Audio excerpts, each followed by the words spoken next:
Hello, আসসালামু আলাইকুম। তো আজকে একটা খবর দেখা খুবই খারাপ লাগলো। কুমিল্লা একজন ব্যক্তি একজন কলেজ পড়া ছাত্রীকে ধর্ষণ করতে যায়,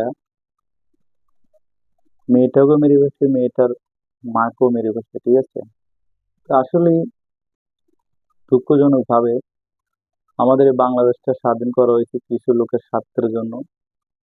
তো আমরা যারা জনগণ, আমরা যারা আছি নিরো ফ্যামিলির মানুষ, তাদের জীবনের কোনো নিরাপত্তা নেই, তাদের জানের কোনো নিরাপত্তা নেই, তাদের মার কোনো নিরাপত্তা নেই, তাদের বোনের কোনো নিরাপত্তা নেই, তাদের আত্মীয় স্বজনের কোনো নিরাপত্তা নেই। এদেশে আপনি দেখবেন যত ধর্ষণ হয় কিংবা যত খুন খারাপি যেটাই বলেন, মিডল ফ্যামিলির লোক মানে মধ্যবিত্ত যে ফ্যামিলি গুলা থাকে এদেরই এই ঘটনাগুলো বেশি ঘটে। কারণ দেখবেন কোনো শিল্পপতির মেয়ে ধর্ষণ হয় না, কোনো এমপির মেয়ে ধর্ষণ হয় না, কোনো রাজনীতিবিদের মেয়ে ধর্ষণ হয় না। কেন জানেন? ধর্ষণ এদেরই করা হয় যাদের আর্থিক অবস্থা অনেক দুর্বল, যারা সঠিক বিচারটা পাবে না। তো আমাদের দেশে যখন ধর্ষণ হয় তখন আমরা ছোটকালে আলিফ লালা কিংবা হাতিম সিম্বা যেগুলো দেখছি, তা আমাদের দেশে সেম ধর্ষণের পরে এই ধরনের আলিফ লালা শুরু হয়। প্রথম শুরু হয় ধরার পালা, তারপরে শুরু হয় রিমান্ডের পালা, তারপরে যারা রাজনীতিবিদ আছে এরা আইনে আপনাকে সান্ত্বনা দিবে।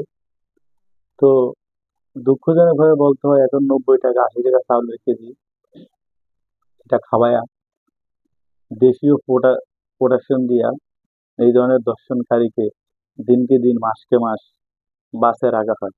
তো আমাদের দেশে এমনই আইন প্রয়োগ করা আছে যে একজন দর্শনকারীকে ফাঁসি দেওয়া যাবে না। দেখা যাচ্ছে একজন নারী দর্শনকারী দিনকে দিন মাসকে মাস সরকারি খায় আমাদের দেশের জনগণের ট্যাক্সের টাকা দিয়ে একজন দর্শনকারীকে মাসকে মাস দিনকে দিন বাঁচে রাখা হয়।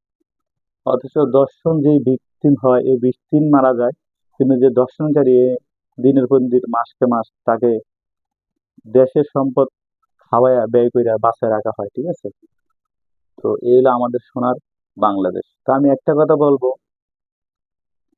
ঠিক আছে, আমাকে যদি 7 দিনের জন্য, শুধু জাস্ট 7 দিনের জন্য এই দেশের স্বরাষ্ট্রমন্ত্রীর দায়িত্ব দেওয়া হয়, আপনারা দেখবেন যে একজন দর্শনকারী এই দেশে বইয়া রাষ্ট্রীয় সম্পদ খায়া বাইচা থাকার কোনো অধিকার আমি দিব না।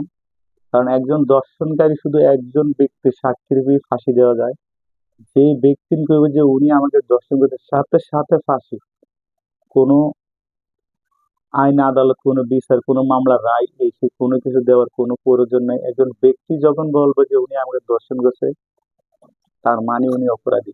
একজন নারী কখনো তার ইজ্জত নিয়ে মিথ্যা কথা বলে না। ঠিক আছে, আর এই ধরনের দর্শনকারী যারা আছে এদেরকে বিচার দিয়া বছরকে বছর যাবে, মাসকে মাস যাবে, দিনকে দিন যাবে, আদৌ বিচারে কিছু হবে না। আসুন আমরা সবাই এদের বিরুদ্ধে সামাজিক আন্দোলন করে তুলি। যারাই ধর্ষণের কাজের সাথে, নির্দিষ্ট কাজের সাথে জড়িত হবে, এদের সাথে প্রথমত কারা কোনো আত্মীয়তা করবেন না। দ্বিতীয় কথা হইলো এদের কাছে কোনো বাজার যাইলে, চাউলের দোকানে যাইলে চাল দিবেন না, মাছের দোকানে যাইলে মাছ দিবেন না, নিত্য প্রয়োজনীয় কোনো জিনিস তাদের কাছে বেচবেন না। তাহলে আমাদের সমাজ থেকে এই সমস্ত দর্শনকারী দিনে দিনে কমে আসবে। আরেকটা কথা হলো, আমাদের দেশে আমরা যে মুসলমান, আমাদের কোনো একতা বলতে কিছুই নেই। কারণ আমরা, ওর বোন রেপ হয়েছে আমরা হাসি, আমার মা রেপ হয়েছে উনি হাসে। তো মুসলমানের কাজ হলো একজনের বিপদে একজন মানুষ ঝাঁপিয়ে পড়বো, এটা হলো মুসলমানের নৈতিক অধিকার। তো আমরা যদি সামাজিক আন্দোলন করে তুলতে পারি, আমরা যদি সামাজিক ভাবে প্রতিটা মানুষ একজনের বিপদে একজন ঝাঁপিয়ে পড়তে পারি, তাহলে এই ধরনের অন্যায়গুলো আমাদের দেশে থেকে অনেকটাই কমবো আমি মনে করি। তো আজকের মতন এখানেই শেষ করলাম। অনেক ধন্যবাদ। ভালো থাকবেন সবাই। আল্লাহ হাফেজ।